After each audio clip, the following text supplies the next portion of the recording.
వందనాలయ్యా నీకి వందనాలయ్యా.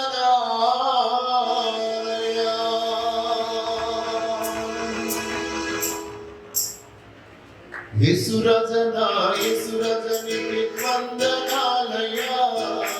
యేసురాజనా యేసురాజా నీకి వందనాలయ్యా.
ఆయనకి వందనాలు చెల్లిద్దాం.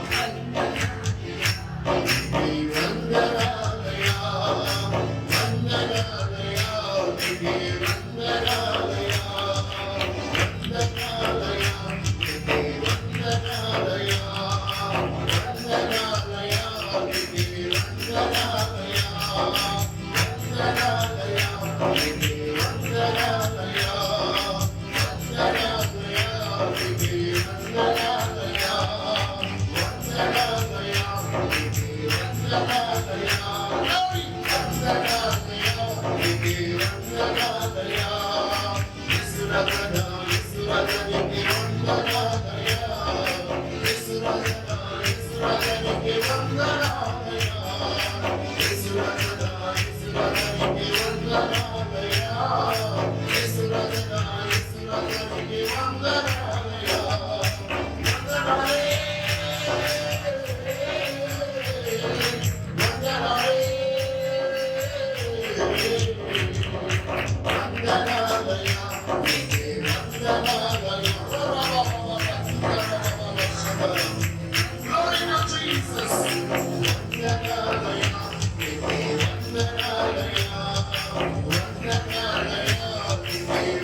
సమయం మందు వాక్య భాగం కూడా వాక్య ధ్యానాంశమై మార్కు సువార్త 6వ అధ్యాయం 53. వారు అవతలకు వెళ్ళి గెన్నేసరతు దగ్గర ఒడ్డునకు వచ్చి దరి పట్టిరి. వారు దోణి దిగగానే జనులు ఆయనను గుర్తుపట్టి ఆ ప్రదేశమందంతటా పరిగెత్తుకుని పోయి ఆయన ఉన్నాడని వినిన చోటునకు రోగులను మంచముల మీద మోసుకుని వచ్చుటకు మొదలు పెట్టిరి. గ్రామములలోను పట్టణములలోను పల్లెటూరులోను ఆయన ఎక్కడెక్కడ ప్రవేశించెనో అక్కడ జనులు రోగులను సంత వీధులలో ఉంచి వారిని ఆయన వస్త్రపు చెంగు మాత్రము ముట్టమని ఆయనను వేడుకొనిరి. ఆయనను ముట్టిన వారందరూ స్వస్థత నొందిరి. చదవబడినటువంటి లేఖనంలో నుండి దేవుడు మనతో మాట్లాడును గాక. ఆమేన్. హల్లెలూయా. ఈ దినంగా మన వాక్యాంశం యేసయ్యను గుర్తుపట్టుట. ప్రియమైన బిడ్డలారా, ఈరోజు మనందరం యేసు ప్రభు వారిని ఆరాధించడానికి, స్తుతించడానికి, ఘనపరచడానికి వచ్చారు. ఆయన ఎవరనుకుని మీరు వచ్చారు? ఆయన ఎవరని మీరు గుర్తుపట్టారు? ఈరోజు చాలా మంది తమ యొక్క జీవితాల్లో యేసు క్రీస్తు వారు ఎవరో వారు ఇంకా గుర్తుపట్టకుండానే ఉన్నారు. వారి జీవితాల్లో ఇంకా ఆయన ఎవరో తెలియకుండానే ఉన్నారు. అందుకొరకే ప్రభు యొద్దకు వారు రాలేకపోతున్నారు. ప్రభు అనుగ్రహించే గొప్ప అద్భుతాన్ని వారు పొందలేకపోతూ ఉన్నారు. ఏ రోజు దేవుడు నా జీవితంలో అద్భుతం చేయాలి, కార్యము జరిగించాలి, నాకు విడుదల కలిగించాలి, నాకు సమాధానం అనుగ్రహించాలి అనుకునే ప్రతి ఒక్కరూ యేసయ్య ఎవరో గుర్తుపట్టుదురు గాక. హల్లెలూయా. ఈ వాక్య భాగాన్ని మనం చూస్తున్నాం. చాలా మందికి యేసు క్రీస్తు వారు మానవుడిగా ఈ లోకానికి వచ్చి ఆయన చేతకాని వాడిగా సిలువలో మరణము పొంది ఉన్నాడని అనుకుంటూ ఉన్నారు. కానీ ఆయన ఎవరో ఏ రోజు గుర్తుపట్టగలిగి కనులను దేవుడు మీకు అనుగ్రహించును గాక. ఆయన ఎవరో గుర్తుపట్టగలిగే హృదయమును దేవుడు మీకు అనుగ్రహించును గాక. మీ ప్రాణాత్మ శరీరాలు ఈ రోజు సర్వాధికారి యేసయ్యను గుర్తుపట్టగలిగితే మీ కష్టములు, మీ శ్రమలు ఎంత పెద్దవైనా అవన్నీ తొలగిపోతాయి. దేవునికి స్తోత్రం. హల్లెలూయా. బైబిల్ చెప్తుంది కదా, ఆయన ఎవరు? ఆయనను జనులు గుర్తుపట్టి ఆ ప్రదేశమందంతట పరిగెత్తుకుని పోయి ఆయన ఉన్నాడని వినిన చోటునకు రోగులను మంచముల మీద మోసుకుని వచ్చుట మొదలు పెట్టి. దేవునికి స్తోత్రం. దేవుని వాళ్ళైనా ఈరోజు మీరు సర్వ సృష్టికర్తైన దేవుడైన ప్రభువైన యేసు క్రీస్తు వారిని గుర్తుపట్టాలి. బైబిల్ చెప్తుంది కదా, ఆయనను జనులు గుర్తుపట్టి ఆయన ఉన్నాడని వినిన చోటికి. ఆయన పేరే ఉన్నాడు, ఉన్నవాడునో అనువాడునైన వాడు. దేవునికి స్తోత్రం. ఆయన ఉన్నాడని, ఈరోజు ప్రభువు ఉన్నాడని ఎవరైతే గుర్తెరుగుతారో, ఎవరైతే తమ జీవితంలో ఆయన గురించి తెలుసుకుంటారో వారందరూ పరిగెత్తుకుంటూ ప్రభు యొద్దకు వస్తారు. దేవునికి స్తోత్రం కలుగుగాక. ఈ కడవరి దినాలలో ఆయన యొక్క సంఘము ఎత్తబడే కాలం ఇది. జనులు పరిగెత్తుకుంటూ గుంపులు గుంపులుగా ఆ యొక్క మందిర పర్వతంలోనికి ప్రవేశిస్తారట. దేవునికి స్తోత్రం కలుగుగాక. హల్లెలూయా. ప్రియవాళ్ళారా, ఆయన యొద్దకు వచ్చిన ప్రతి ఒక్కరూ స్వస్థత పొందారు. ఆయనను ముట్టిన ప్రతి ఒక్కరూ విడుదల పొంది ఉన్నారు. ఆ గొప్ప దేవుని యొక్క ప్రత్యక్షతను వారు పొందుకున్నారు. దేవునికి స్తోత్రం కలుగుగాక. ఈ రోజు ప్రభువును నువ్వు కూడా గుర్తుపెడితే నీ యొక్క జీవితంలో కదలలేని స్థితిలో ఉన్న నీవు, ఇప్పటి వరకు ఏ మాత్రము ఏ విధమైనటువంటి చలనము లేకుండా ఉన్న నీవు పరిగెత్తడం మొదలు పెడతావు. దేవునికి స్తోత్రం కలుగుగాక. విడుదల పొందడం నీ జీవితంలో చూస్తావు. అయితే ఈ లోకంలో జనులు విస్తారముగా ఉన్నప్పటికీ వాళ్ళు కొంతమంది మాత్రమే దేవుణ్ణి గుర్తుపడుతున్నారు. కొంతమంది మాత్రమే ప్రభుని ఎరిగిన వారిగా ఉన్నారు. వారిలో మొదటి వ్యక్తిని నేను మీకు పరిచయం చేస్తాను. ప్రియమైన వాళ్ళంగా, ఈ మార్కు సువార్తలోని 5వ అధ్యాయం 22వ వచనం, ఆయన సముద్ర తీరమున ఉండగా సమాజ మందిర అధికారులలో యాయీరు అను ఒకడు వచ్చి ఆయనను చూచి ఆయన పాదముల మీద పడి, నా చిన్న కుమార్తె సావనయున్నది, అది బాగుపడి బ్రతుకున్నట్లు నీవు వచ్చి దాని మీద నీ చేతులుంచవలనని ఆయన మిగులు బ్రతిమాలు కొనగా ఆయన అతనితో కూడా వెళ్ళెను. దేవునికి స్తోత్రం కలుగుగాక. ప్రియమైన వాళ్ళారా, యాయీరు యేసు క్రీస్తు వారిలో ఏంటి గుర్తించారు? What he recognized in Jesus. యేసు క్రీస్తు వారిలో యాయీరు గుర్తించినది ఏమిటి? తాను ఏమి గుర్తించి యేసయ్యను తన ఇంటికి ఆహ్వానించి ఉన్నాడు? భయంకరమైన క్లిష్టమైన పరిస్థితి, వాతావరణం అంతా మరణకరమైన రీతిలో మారిపోయింది. ఏ క్షణంలోనైనా భయంకరమైన వార్త వినాలి. అలాంటి పరిస్థితుల్లో యాయీరు ఒక సమాజ మందిరపు అధికారి యేసు క్రీస్తు వారి యొద్దకు వచ్చాడు.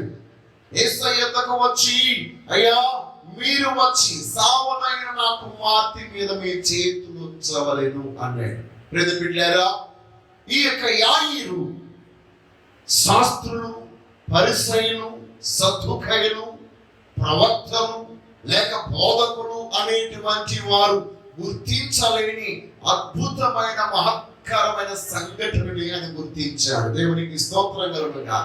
అదేమనగా యేసు క్రీస్తు వారు ఈ లోకములోనికి వచ్చి ఆయన బాప్తిస్మము పొందడానికి యోర్దాను నది తీరముకు వెళ్ళినప్పుడు ఆనాడు యోహాను బిగ్గరగా చెప్పినటువంటి మాట, లోక పాపములను మోసుకొని పోవు దేవుని గొర్రె పిల్ల ఇదిగో అని యేసయ్యను గుర్తుపట్టి అతడు చెప్పినటువంటి ఆ అద్భుతమైనటువంటి మాటను యాయీరు గుర్తు చేసుకున్నాడు. దేవునికి స్తోత్రం కలుగుగాక.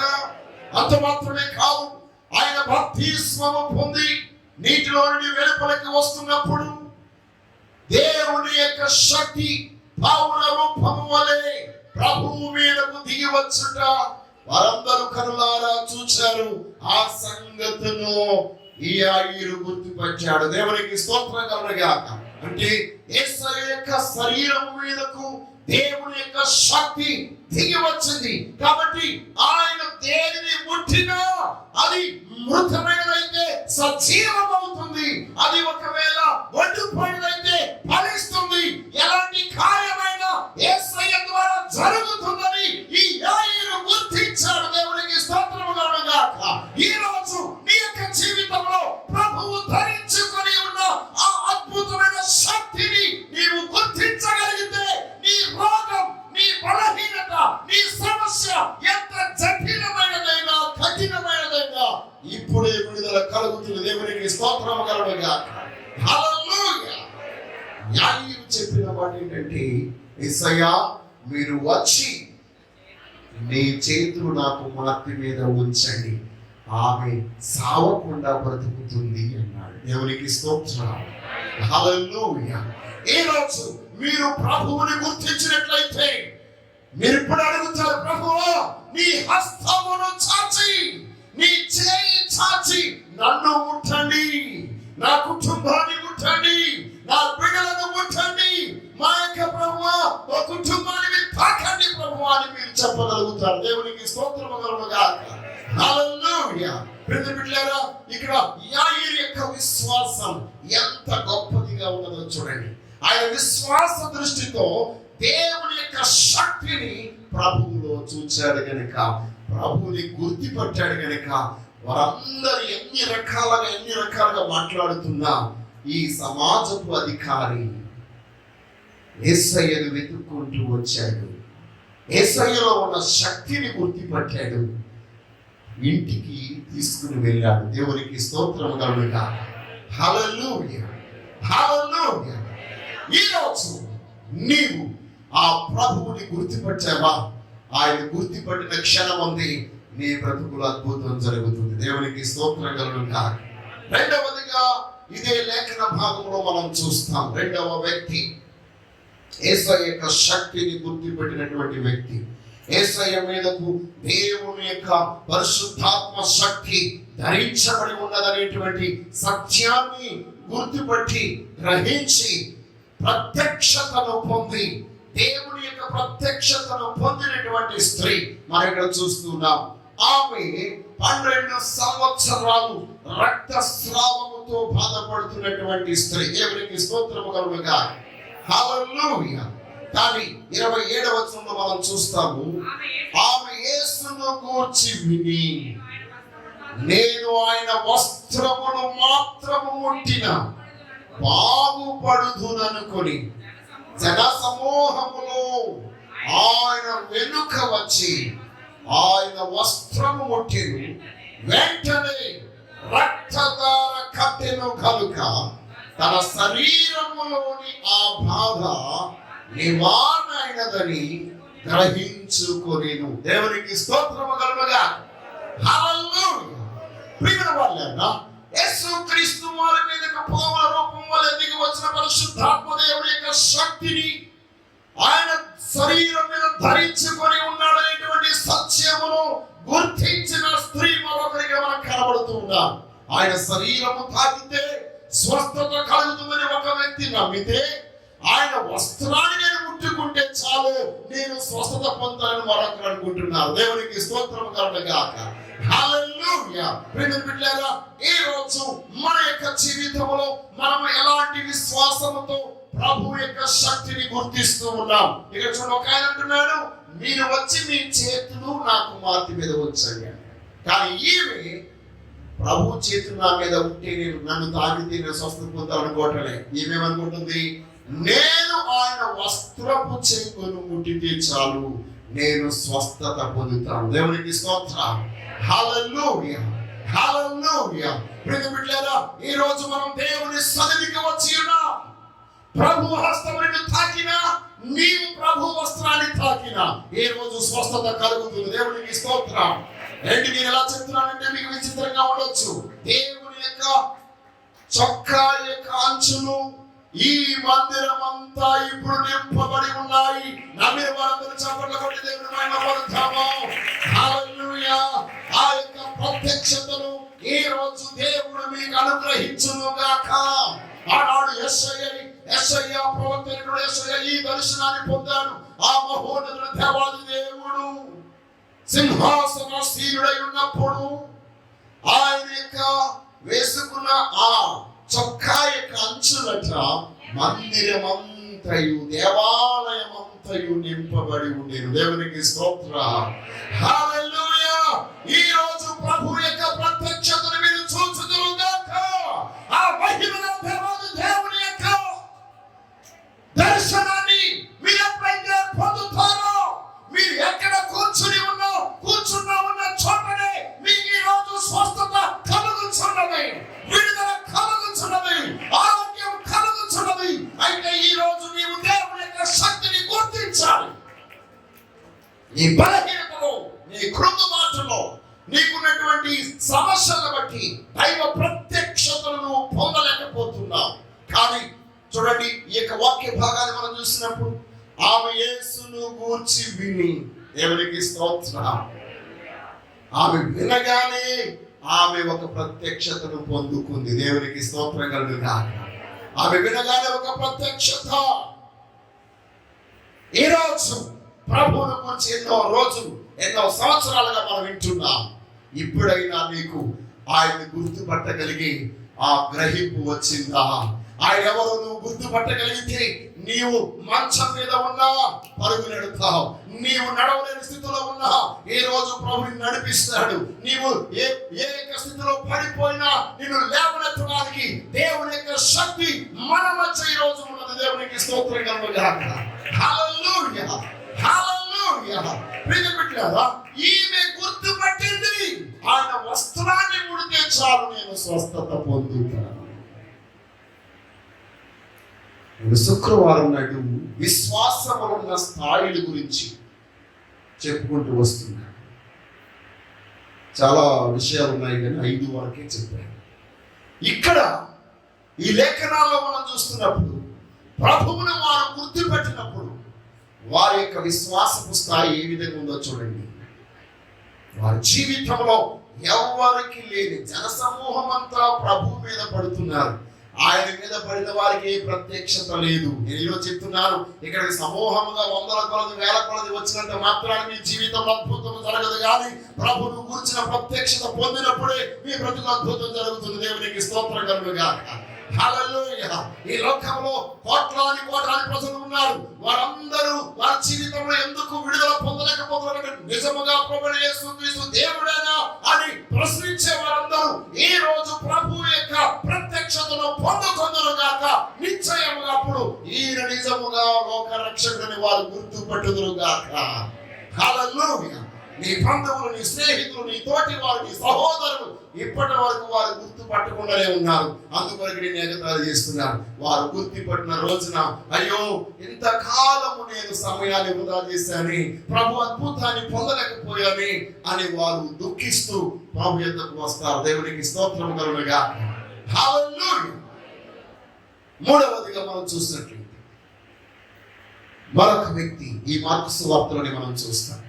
10వ అధ్యాయం 47వ వచనం.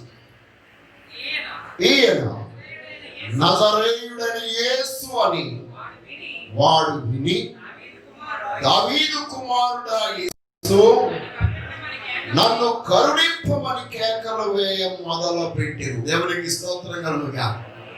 హల్లెలూయా. ప్రియమైన వాళ్ళారా, ఇక్కడ మరొక వ్యక్తిని మనం చూస్తున్నాం. ఇతడు గురుటివాడు, భిక్షగాడు, ఎక్కడికి వెళ్ళలేనటువంటి వ్యక్తి, త్రోవ ప్రక్కన కూర్చున్నటువంటి భిక్షగాడు. ఇతని పేరు బర్తిమై. దేవునికి స్తోత్రం. ప్రియమైన వాళ్ళారా, ఇతడు కూడా బైబిల్ చెప్తుంది యేసును గూర్చి విని, దేవునికి స్తోత్రం, వాడు దావీదు కుమారుడైన యేసు నన్ను కరుణింపుమని బిగ్గరగా కేక వేయ మొదలుపెట్టెను. ప్రియమైన వాళ్ళారా, ఈ రోజు నీవు ఇప్పటి వరకు కూర్చుని ఆ ప్రకారముగా ప్రభువు యొక్క వార్త వెలుచు ఉన్నా నీవు ఆయన్ని పిలవకుండా ఉండడానికి గల కారణం ఏంటంటే ఆయన కూర్చుని వినలేదు. విన్నా ఆ యొక్క శక్తిని నువ్వు గుర్తించలేదు. గుర్తించినా ఇంకా నీ నోరు విప్పి ఆయనకి మొరపెట్టలేదు. ఏ రోజు ప్రభువును గూర్చి విన్నట్లయితే ఆ గొప్ప దేవుని గూర్చినటువంటి ప్రత్యక్షత నీకు కలుగుతుంది. ఇక్కడ చూడండి, వెను వెంటనే ఎవరికి లేని ఉన్నతమైన ప్రత్యక్షత ఈ యొక్క భక్తిమై పొందుకున్నాడు. ఈయన మామూలుగా వచ్చిన వాడు కాదు. ఈయన ఎవరు? దేవుని వాగ్దానము చేత, దేవుని మాట ప్రకారం ఈ లోకానికి వచ్చినటువంటి వ్యక్తి గనక ఇతడు ఎవరో కాదు, దావీదు కుమారుడిగా ఈ లోకానికి వచ్చిన యేసు క్రీస్తు, అనగా అభిషక్తుడిగా వచ్చినటువంటి వాడు. ఈయన నిశ్చయముగా ఏ పలికితే అది జరుగుతుంది, ఏది ముడితే అది బాగవుతుంది, ఏది జరగాలని ఆజ్ఞాపిస్తే అది ఖచ్చితంగా నెరవేర్చబడుతుందని ఈ భక్తిపై ప్రత్యక్షత పొందుకున్నాడు. దేవునికి స్తోత్రం కలుగుగా. హల్లెలూయా, హల్లెలూయా. విచిత్రమైనటువంటి ఒకరేమో యేసయ్య తన చేతులు మా మీద ఉంచాలి అని అడిగారు. మరొకరేమో ఆయన వస్త్రాన్ని ముడితే సరిపోతుంది అని అనుకున్నారు. ఈయన మాత్రము నేను ఎట్టి పరిస్థితుల్లో స్వస్థపరుస్తాడని విడవకుండా మొరపెడుతుంటే ఇతన్ని ప్రభు అడుగుతున్నాడు, నేను నీకేం చేయాలి? దేవునికి స్తోత్రం. నేను నీకేమి చేయాలని నువ్వు కోరుకుంటున్నావు? దేవుని గురించిన ప్రత్యక్షత నీ జీవితంలో కలిగితే ప్రభువే నిన్ను అడుగుతాడు, నేను నీ జీవితంలో ఏమి చెయ్యాలని నీవు కోరుకుంటున్నావు? నీవు కోరిన కార్యాన్ని చేయడానికి దేవుడు శక్తిమంతుడిగా ఉన్నాడు. దేవునికి స్తోత్రం. బిడ్డలారా, భక్తిమై కోరినటువంటి ఆ కోరిక మామూలు కోరిక కాదు. ఎవరు చేయలేనటువంటిది, ఎన్నడూ వినలేనటువంటిది, ఎంతో కాలముగా తాను భిక్షగానిగా చేసినటువంటి ఆ యొక్క నిస్సహాయ స్థితి నుంచి విడుదల కోరుకుంటున్నాడు. తాను ధనధాన్యాలు కోరలేదు కానీ తాను అడుగుతున్నటువంటి విషయం ఏమనగా, ప్రభువా నాకు చూపును అనుగ్రహించు. దేవునికి స్తోత్రం. హల్లెలూయా. ఈ రోజు క్రీస్తును గూర్చిన ప్రత్యక్షతను పొందుకుని ఆయన ఎవరో నువ్వు గుర్తు పెట్టగలిగితే నీవేమి కోరుకున్నావో ఆ కోరిక నెరవేర్చడానికి ప్రభు సిద్ధంగా ఉన్నాడు. దేవునికి స్తోత్రం. హల్లెలూయా. నీ హృదయంలో అనేకమైన కోరికలు ఉన్నాయి. ఓ గృహం కట్టుకోవాలనే కోరిక, బిడ్డలను వివాహం చేయాలనే కోరిక, పిల్లలను మంచిగా చదివించాలనేటువంటి కోరిక, లేకపోతే మంచి ఆరోగ్యంతో ఉండాలనే కోరిక. ప్రభు సన్నిధికి మానక ప్రతి వారం ఆయన సన్నిధికి వెళ్ళి ఆయన ఆరాధించలేకపోతున్నానని బలహీనత బట్టి నువ్వు బలహీనపడుతూ ఆ కోరిక కోరుకున్న ప్రభువా అనుదినము నీ సన్నిధికి వచ్చి నిన్ను ఆరాధించాలని కోరుకుంటున్నావు. నువ్వు ఏ కోరిక కలిగి ఈ రోజు నువ్వు దేవుని దగ్గరికి వచ్చినావు, ఆయన నీ కోరికను సఫలము చేయడానికి యెహోవా యందు భయము గల వారి యొక్క కోరికను ఆయన సఫలము చేస్తాడు. దేవునికి స్తోత్రం. హల్లెలూయా, హల్లెలూయా. కాబట్టి ఈ రోజు నీ జీవితంలో నీవు ఎలాంటి పరిస్థితుల్లో ఉన్నా క్రీస్తును కూర్చిన ప్రత్యక్షతను పొందుకున్నట్లయితే ఆ ప్రత్యక్షతలోనే ఆయన స్వరము నీకు వినబడుతుంది. భక్తిమైకి అనేకమైన ఆటంకాలు వచ్చాయి. తన నెలవరులు, తనకి తెలిసిన వారు తెలియని వారు సహితం అడ్డగిస్తూ ఉన్నారు. నీవెందుకు కేకలేస్తున్నావు? నువ్వు కోరకుండము, నోరు మూసుకో. కానీ ప్రభు ప్రత్యక్షత పొందిన వాడు ఊరికి ఉండలేడు. దేవునికి స్తోత్రం. ఎందుకు మేము ఇంత చించుకుని అరుస్తున్నాం? ఒకప్పుడు ఊరుకోమని చెప్పినటువంటి వాళ్ళమే, ప్రార్థించే వారిని ఊరుకోమని చెప్పిన వాళ్ళమే, దేవుని సన్నిధికి వెళ్ళిన వారు ఎందుకు వెళుతున్నా ఆమని చెప్పిన వాళ్ళమే. ఎందుకు ఈ రోజు మనందరము ప్రభు సన్నిధికి వచ్చి ఆయన గురించి మనము వేడుకుంటూ ఆరాధిస్తున్నామనంటే ఆయన ఎవరో మనము ప్రత్యక్షత పొందుకొని ఉన్నాం. దేవునికి స్తోత్రము కలుగును గాక. ఈ రోజు ఈ నా మాటలు యూట్యూబ్ ద్వారా ప్రభువు ఎవరో ఆ ప్రత్యక్షత వారి జీవితంలో కలుగునుగాక. ఆ ప్రత్యక్షతను పొందుకుంటే ఇప్పటి వరకు నీవు ఊరుకోమని చెప్పావు, కానీ ఇప్పుడు నువ్వు ఊరుకోకుండా ప్రభువునికి ఏకలు పెడతావు. దేవునికి స్తోత్రం కలుగునుగా. హల్లెలూయా. నిన్ను ఊరుకోమని వాళ్ళందరితో చెప్తావు, ఇదిగో ఆయన ఎవరో కాదు, ఆయన ఈ లోకానికి వచ్చిన సాక్షాత్తు భగవంతుడు. ఆ గొప్ప దేవుని యొక్క అద్భుతమైన తాకిడి నీ జీవితం అనుభవిస్తే విడుదల పొందుతావు. జన సమూహం వేల కొలది మంది వెళుతూ ఉన్నారు, కానీ వారెవ్వరూ పొందలేని అద్భుతాన్ని ఈ త్రోవ ప్రక్కన కూర్చున్న గుడ్డివాడు పొందాడు. దానికి గల కారణం ఏమనగా తాను ప్రత్యక్షత పొందుకున్నాడు. దేవునికి స్తోత్రం. హల్లెలూయా, హల్లెలూయా. మరొక సంఘటన మనం చూస్తాం. బిడ్డలారా, ప్రభువు ఎవరు ఆ ప్రత్యక్షత కనుక మనం పొందితే నిశ్చయముగా ప్రభు ఎదురు నుంచి మనం విడుదల పొందుతాం. దేవునికి స్తోత్రం. మత్తయి సువార్త 8వ అధ్యాయం 1వ వచనం. ఆయన కొండ మీద నుండి దిగి వచ్చినప్పుడు బహు జన సమూహము ఆయనను వెంబడించి, ఇదిగో కుష్ఠరోగి వచ్చి ఆయనకు మ్రొక్కి, ప్రభువా నీకిష్టమైతే నన్ను శుద్ధినిగా చేయగలవనెను. అందుకు ఆయన చేయి చాచి వాణ్ణి ముట్టి, నాకిష్టమే, నీవు శుద్ధుడవు కమ్మని చెప్పగా తక్షణమే వారి కుష్ఠ రోగము శుద్ధి ఆయను. దేవునికి స్తోత్రము కలుగునుగా. ప్రియమైన వాళ్ళారా, యేసుక్రీస్తు వారు 3 దినములు రాత్రి పగలు ఒక కొండ మీద కూర్చుండి ఆయన పరలోక సంబంధమైన విషయాలన్నీ, భూలోకంలో మానవుడు జీవించవలసిన నైతిక విషయాలు బోధించారు. విస్తారముగా బోధించి ఆకలితో ఉన్న వారందరి ఆకలిని తీర్చాడు. ఆ సమయమందు అనేక మంది ఆయన బోధ విన్నారు, కానీ ఎక్కడో సుధీరములో ఉన్నటువంటి కొండ గుహలో ఉన్నటువంటి, అంటే ఊరు వెలుపల ఉన్నటువంటి ఒక కుష్ఠరోగి విన్న వారందరి జీవితాల్లో ఏ ప్రత్యక్షత కలిగిందో నాకు తెలియదు, కానీ ఈ కుష్ఠరోగికి మాత్రం ఒక గొప్ప ప్రత్యక్షత కలిగింది. దేవునికి స్తోత్రం. అందుకొరకు అంటాడు, ఎవరు పిలవలేని పిలుపు ఇక్కడ పిలుస్తున్నాడు, ప్రభువా. దేవునికి స్తోత్రం. ఏమంటాడండి? ప్రభువా, యజమానుడా, లోకమును ఏలుబడి చేయువాడా, సమస్తానికి ఉన్నతమైన వాడా, నీ యొక్క జీవితమును వేరు తలంచుకుంటే అది జరుగుతుంది ప్రభువా అని అక్కడ ఆయనకు మ్రొక్కి. దేవునికి స్తోత్రము కలుగునుగా.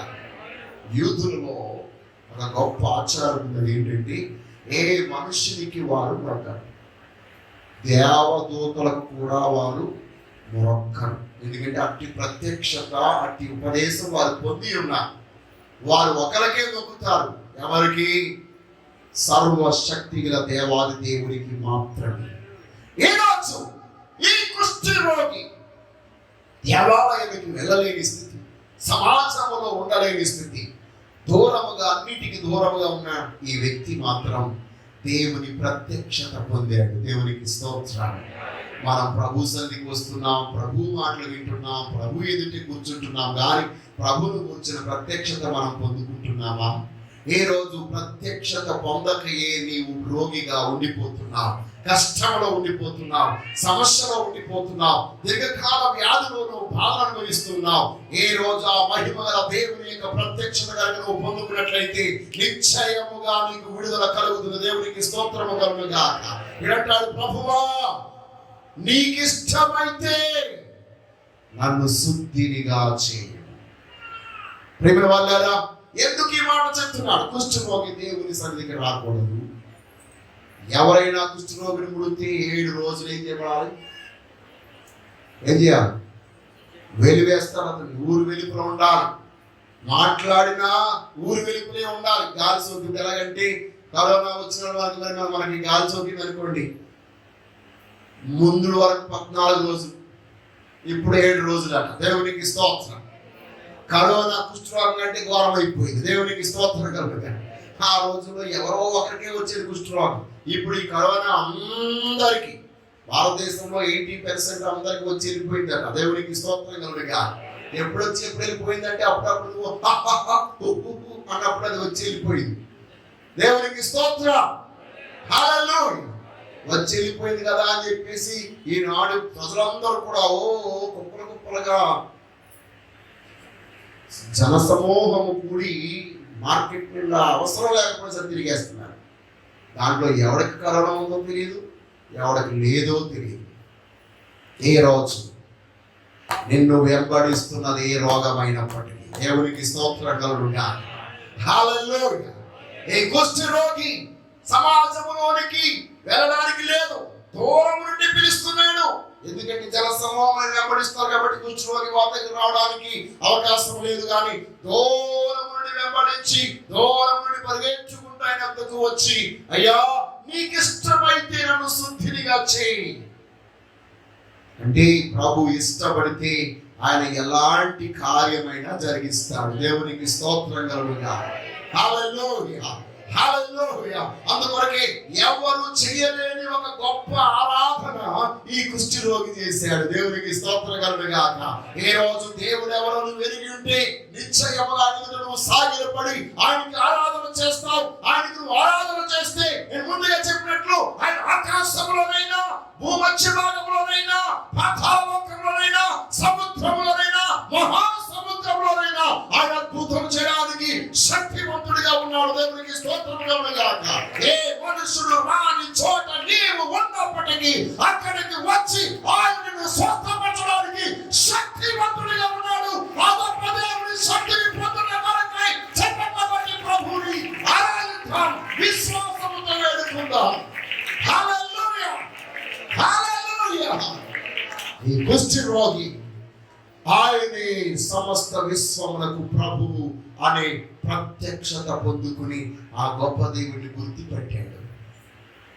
ఈనాడు చాలా మంది దేవుని ఆరాధిస్తున్నాం అనుకోవచ్చు, దేవుని సేవిస్తున్నాం అనుకోవచ్చు, ఎన్నెన్నో వేషాలు ధరిస్తూ ఉన్నారు.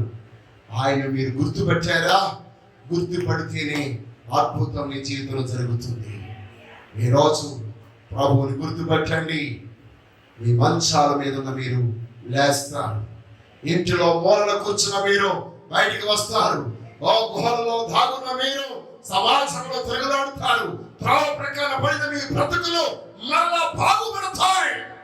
ఈరోజు మీరందరూ ప్రభువుని గుర్తించారు, ప్రభువుని ఎరిగి ఉన్నారు.